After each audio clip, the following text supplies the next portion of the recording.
Salve, amanti di azzurre. Benvenuti a un'altra newsletter del nostro amato club. Prima di addentrarci nelle ultime notizie che stanno facendo scalpore, non dimenticate di lasciare il vostro like, di iscrivervi al canale e di attivare la campanella per non perdervi nulla. Passiamo subito alle ultime notizie.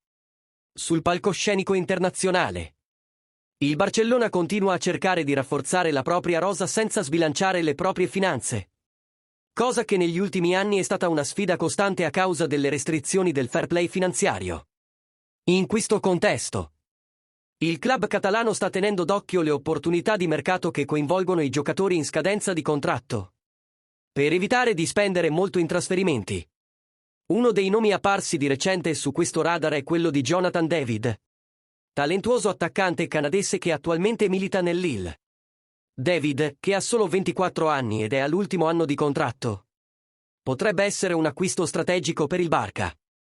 Secondo il quotidiano Sport, il Barcellona sta valutando la possibilità di firmare un precontratto con lui già a gennaio, permettendogli di unirsi al club in trasferimento libero nel luglio 2025 se non rinnova con il Lille. David si è distinto al Lille dal 2020, segnando 91 gol in 194 partite, tra cui una recente tripletta contro il Le Havre.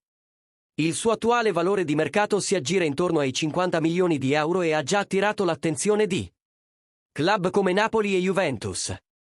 Infatti, per Cristiano Giuntoli, ex dirigente del Napoli e ora alla Juventus, David è quasi un'ossessione.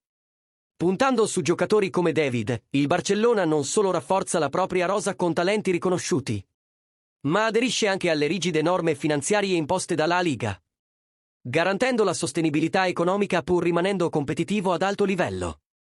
Questa potenziale mossa del Barcellona potrebbe essere una grande mossa nel mercato dei trasferimenti, offrendo al club un attaccante di alto livello senza i costi esorbitanti normalmente associati a giocatori di questo livello.